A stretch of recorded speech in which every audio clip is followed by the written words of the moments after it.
Hello students, welcome to all of you in this online platform of Maharana Pratap institute Sagwara. आज के इस lecture में हम विभव मापी का पहला एप्लीकेशन डिस्कस करने जा रहे हैं और हमारा टॉपिक है विभव मापी की सहायता से किसी प्राथमिक सेल का आंतरिक प्रतिरोध ज्ञात करना। जैसा कि हमने प्रीवियस लेक्चर्स में डिस्कस कर लिया है कि विभव मापी उपकरण का मेन फंक्शन क्या है, विभव मापी जो उपकरण है उसको हम क्यों उपयोग करते हैं।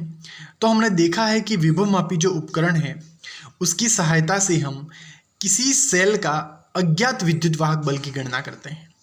साथ ही हमने विभव मापी की बनावट, उसके सिद्धांत और कार्यविधि के बारे में भी हमने पिछले लेक्चर में चर्चा की थी और हमने देखा था कि विभव मापी जो हमारा पोटेंशियोमीटर जो डिवाइस है वो पोटेंशियल ग्रेडियंट मीन्स विभव प्रवणता के सिद्धांत पर कार्य करता है और हमने विभव प्रवणता क्या होता है वो भी हमने प्रीवियस लेक्चर में डिस्कस किया है।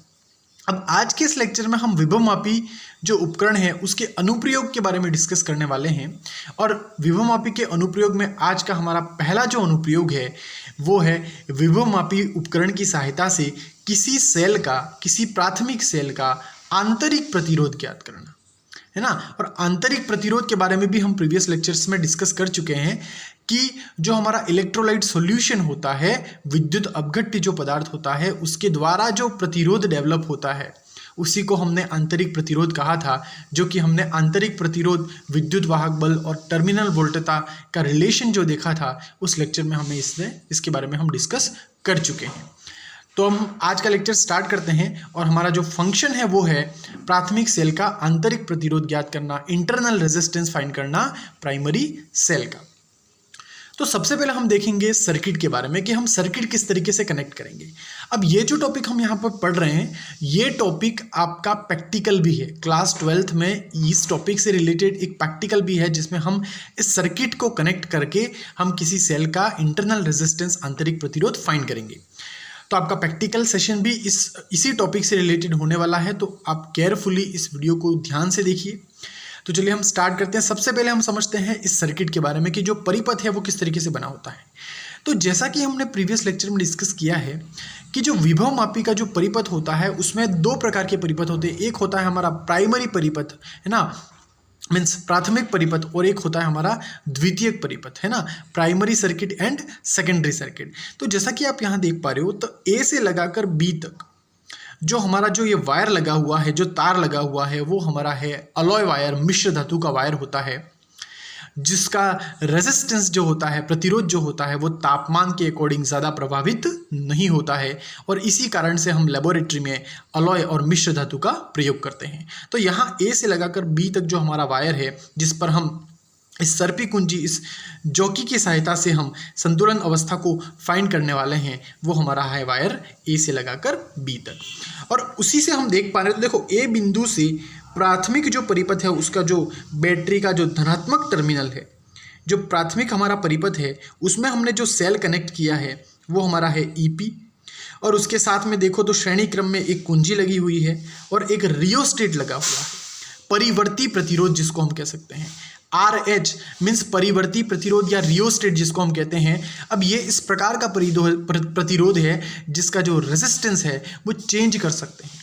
इसका जो प्रतिरोध है वो हमारी आवश्यकता अनुसार हम इसको परिवर्तित कर सकते हैं। तो जैसा कि आप यहाँ देख पा रहे हो तो प्राथमिक जो परिपथ है उसमें हमारा एक सेल है ईपी, एक कुंजी और एक परिवर्ती प्रतिरोध, तीनों श्रेणी क्रम में संयोजित है। ओके, तीनों श्रेणी क्रम में संयोजित। ये हमारा हो गया प्राथमिक परिपथ।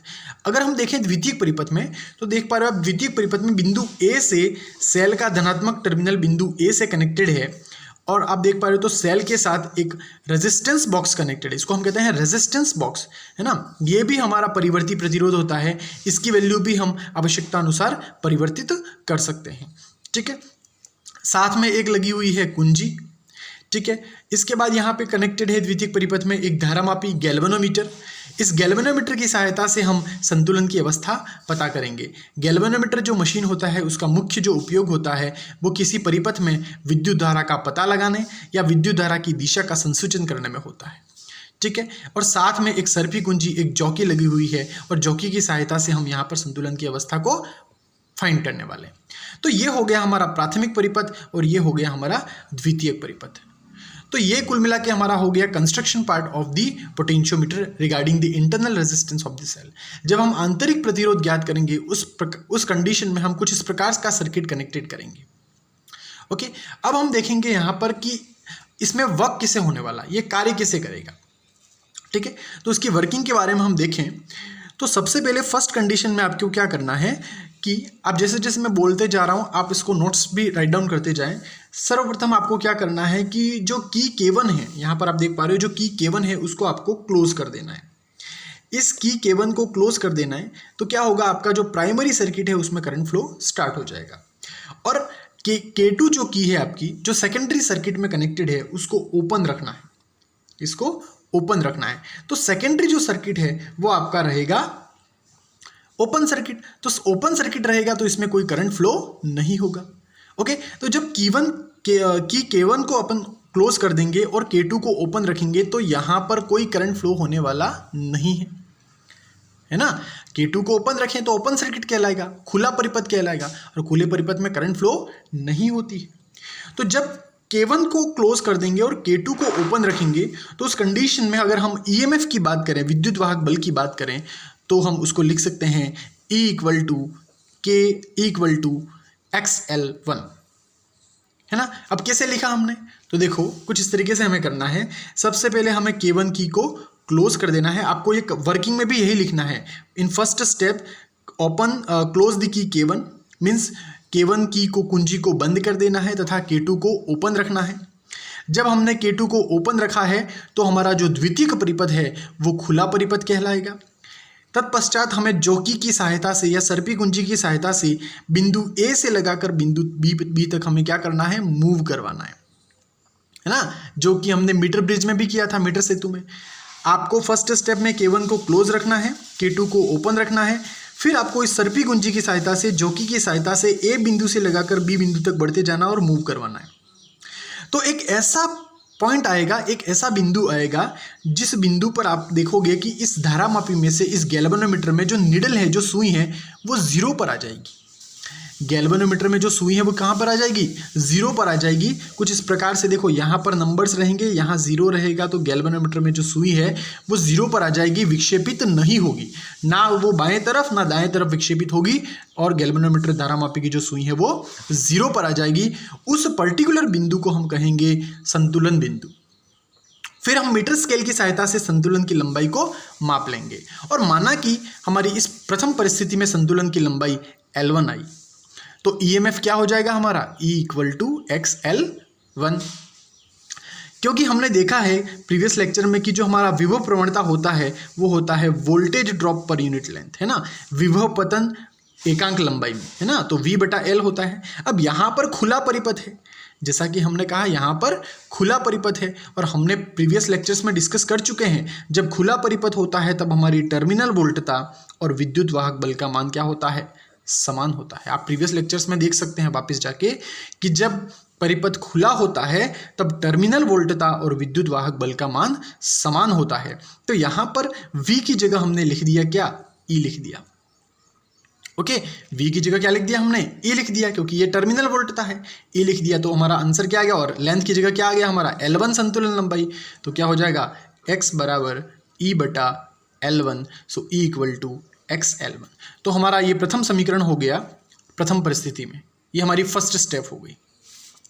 अब हम सेकंड स्टेप में क्या करने वाले हैं, सेकंड स्टेप में हम K1 को तो क्लोज रखने ही वाले हैं, साथ में K2 को भी क्लोज कर देंगे, कि K2 को भी क्लोज कर देंगे। ये सेकंड स्टेप है। आपको सेकंड स्टेप में लिखना है बाय कीपिंग K1 कुंजी तथा K2 कुंजी दोनों को क्लोज कर देना है ना। द्वितीय परिस्थिति में हमें K2 कुंजी को भी क्लोज कर देना है, तथा प्रतिरोधक बॉक्स, जो हमारा रेजिस्टेंस बॉक्स है, जिसको हम कहते हैं प्रतिरोधक बॉक्स में से किसी एक प्रतिरोध को बाहर निकालना है ना। एक एक प्रतिरोध को हम बाहर निकालते जाएंगे, कोई एक प्रतिरोध हम बाहर निकालेंगे। तो यहाँ पर आप देख पा रहे हो कि K2 को हमने क्लोज कर दिया है, बंद कर दिया है, तो क्या है, परिपथ हमारा कैसा है, बंद परिपथ है ना। तो द्वितीय स्टेप में आपको लिखना है कुंजी K2 को क्लोज कर देना है, बंद कर देना है, तथा प्रतिरोधक बॉक्स में से एक प्रतिरोध को बाहर निकालना है। तत्पश्चात हमें जॉकी की सहायता से फिर से क्या करना है, बिंदु ए से लगाकर बिंदु बी तक बढ़ते जाना है और फिर से हमें एक ऐसी स्थिति मिलेगी जिस स्थिति में हमें गैल्वेनोमीटर में जो सुई है वो 0 पर आ जाएगी। ये हमारी द्वितीय परिस्थिति है ना। K2 को बंद करने की बात करेंगे हम। तो जब 0 पर आ जाएगी उस बिंदु को हम फिर से क्या मानेंगे, संतुलन बिंदु, और फिर हम मीटर स्केल की सहायता से वापस हम संतुलन की लंबाई को मेजर कर लेंगे और माना कि द्वितीय परिस्थिति में हमारी जो संतुलन की लंबाई आई वो आई L2। और जैसा कि हमने कहा कि द्वितीय परिस्थिति में हमने परिपथ को बंद कर दिया है, हमारा परिपथ बंद है, तो सपोज कर लो कि इस कंडीशन में हमारी जो वोल्टता है वो क्या है, V है। तो इस परिस्थिति में क्या हो जाएगा, V बराबर XL2 है ना। V बराबर क्या हो जाएगा, XL2। ये हमारा हो गया दूसरा समीकरण। प्रथम समीकरण में हमने देखा E बराबर XL1, द्वितीय समीकरण हमारा हो गया V बराबर XL2। अब हमें हमारा जो इसमें जो प्रैक्टिकल है, हम जो ये एक्सपेरिमेंट परफॉर्म कर रहे हैं, हम ये जो पढ़ रहे हैं टॉपिक, उसमें हमारा जो मेन एम है वो आंतरिक प्रतिरोध ज्ञात करना है। अब हम इन दो समीकरणों की सहायता से आंतरिक प्रतिरोध को ज्ञात करने वाले हैं। तो उस आंतरिक प्रतिरोध को ज्ञात करने के लिए सबसे पहले हम देखेंगे कि हमारा जो जनरल फॉर्मूला है, सामान्य समीकरण है टर्मिनल वोल्टता और विद्युत वाहक बल के मध्य, वो हमारा है टर्मिनल वोल्टता तथा विद्युत वाहक बल के मध्य जो संबंध का जो फॉर्मूला है वो हमारा है V = E - IR। ये हम प्रीवियस लेक्चर में पढ़ चुके हैं। V = होता है E - IR। अब यहाँ पर हमें रेजिस्टेंस, जो हमारा आंतरिक प्रतिरोध है, उसकी वैल्यू हमें फाइंड करनी है। तो हम यहाँ पे R की वैल्यू को फाइंड करेंगे। तो R की वैल्यू कुछ इस प्रकार से आ जाएगी, हम इस IR को लेफ्ट हैंड साइड में ले आएंगे। सो IR माइनस से प्लस में हो जाएगा, सो E - V हो जाएगा। यहाँ से R की वैल्यू हमें निकालनी है, तो ये हो जाएगा E - V बटा I। ये हमारा हो गया तृतीय समीकरण। ओके, ये जनरल फॉर्मूला था, R = E - V/I हो गया। अब यहाँ पर हम देखने वाले हैं समीकरण प्रथम, समीकरण द्वितीय और समीकरण तृतीय से हम देखेंगे। देखो, फर्स्ट समीकरण से जो वैल्यू है E की वैल्यू, सेकंड समीकरण से V की वैल्यू, वो E और V की वैल्यू हम यहाँ पर थर्ड समीकरण में E और V की जगह पुट करने वाले हैं। तो यहाँ पे कुछ इस प्रकार से हो जाएगा, R = E की वैल्यू है हमारी XL1 और V की वैल्यू है XL2 और डिवाइड में हमारा आ जाएगा I। ओके, ठीक है।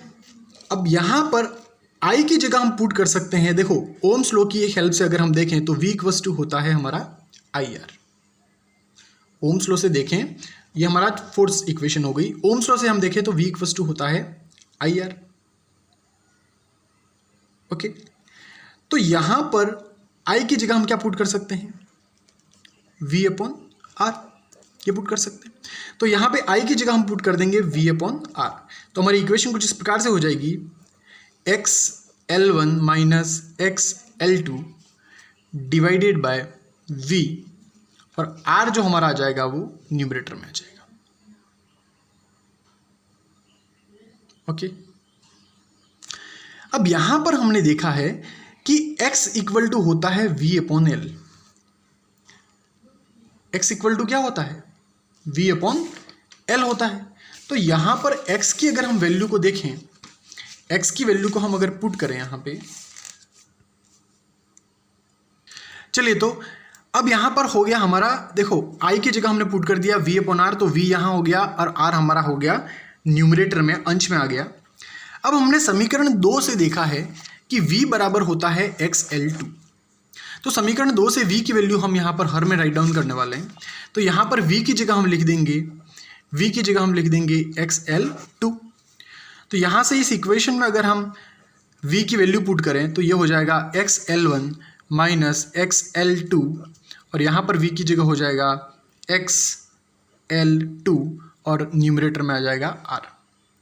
यहाँ से न्यूमरेटर और डेनोमिनेटर में से हम x को कॉमन लेंगे, तो ये हो जाएगा L1 - L2 divided by XL2, और ये R हो गया। x से x हमारा कैंसिल हो गया, यहाँ पर x से x कैंसिल हो गया, हमने x कॉमन ले लिया अंश और हर में। तो हमारा जो रिजल्टेंट हो गया वो हो गया L1 - L2 divided by L2 × R, और यही हो गया हमारा आंतरिक प्रतिरोध। तो इस सूत्र की सहायता से हम किसी प्राथमिक सेल का आंतरिक प्रतिरोध की गणना कर सकते हैं। तो इसके लिए हमें प्राथमिक संतुलन लंबाई फाइंड करनी पड़ेगी, द्वितीयक संतुलन लंबाई फाइंड करनी पड़ेगी, और जो प्रतिरोध यहाँ पर आर जो है वो कौन सा प्रतिरोध है, जो कैपिटल आर जो हमारा प्रतिरोध है वो हमारा प्रतिरोध हो गया। इस रेजिस्टेंस बॉक्स से हम जो प्रतिरोध बाहर निकालेंगे, रेजिस्टेंस बॉक्स की हेल्प से, प्रतिरोधक बॉक्स की हेल्प से हम जो प्रतिरोध अप्लाई करते हैं वही प्रतिरोध हमारा कैपिटल आर कहलाएगा। और L1 हमारी जो संतुलन लंबाई है वो फर्स्ट स्टेप में हम जो फाइंड करेंगे वो, और L2 हमारी जो संतुलन लंबाई है वो हमारी द्वितीय परिस्थिति या द्वितीय स्टेप में जो हम फाइंड करने हैं वो वाली स्टेप हो जाएगी।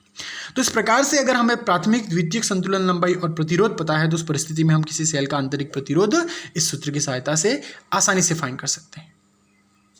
तो आज के लेक्चर में बस इतना ही। आने वाले लेक्चर में हम विभवमापी का द्वितीय जो हमारा एप्लीकेशन है, अनुप्रयोग है, उसकी चर्चा करेंगे, जिसमें हम किसी दो प्राथमिक सेलों के विद्युत वाहक बलों की तुलना करेंगे। हम नेक्स्ट लेक्चर में हम क्या करने वाले हैं कि कंपैरिजन करेंगे इलेक्ट्रोमोटिव फोर्स का किसी भी दो प्राइमरी सेल का। वो हमारा सेकेंड एप्लीकेशन होने वाला है। और इसके बाद हम इस यूनिट से रिगार्डिंग कुछ न्यूमेरिकल आंकिक क्वेश्चंस, न्यूमेरिकल प्रॉब्लम्स को डिस्कस करेंगे। So this is all about our today's lecture. Thank you.